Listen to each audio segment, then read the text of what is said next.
కేంద్ర ఆర్థిక మంత్రి నిర్మలా సీతారామన్ ప్రవేశపెట్టిన యూనియన్ బడ్జెట్ 2026 చూసేదమ్మా. మొదటిది, ప్రభుత్వం 12.2 లక్షల కోట్ల రూపాయలు ఖర్చు చేస్తుంది. ఆ డబ్బుతో రోడ్లు, రైల్వేలు అలాగే ఎయిర్పోర్ట్లను కడతారు. రెండోది, వచ్చే ఏడాది కల్లా మన భారత ఆర్థిక వ్యవస్థ 7% పెరుగుతుందని అంచనా వేస్తున్నారు.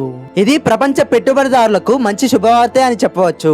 మూడోది, చిన్న వ్యాపారి లేదా మధ్య తరగతి వ్యాపారులకు 10,000 కోట్ల నిధుల్ని 5,000 లోన్లు సులభంగా దొరుకుతాయని, అలాగే ఉద్యోగాలు కూడా పెరుగుతాయంట.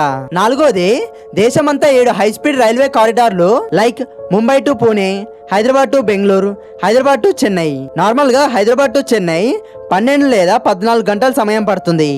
అదే ఒక హై స్పీడ్ ట్రైన్ అయితే కేవలం 4 నుంచి 5 గంటలు మాత్రమే సమయం తీసుకుంటుంది.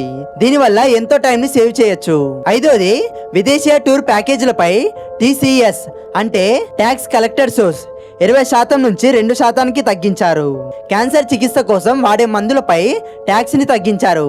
అలాగే ఫ్యూచర్ ట్రేడింగ్ పై ట్యాక్స్ ని పెంచేశారు. మొత్తానికి ఈ బడ్జెట్ రోడ్లు, రైల్వేలు, ఉద్యోగాలు, మన భారత్ యొక్క భవిష్యత్ అభివృద్ధులపై ఎక్కువగా దృష్టి పెట్టింది. సో ఈ బడ్జెట్ పై మీ అభిప్రాయం ఏంటి కింద కామెంట్ చేయండి.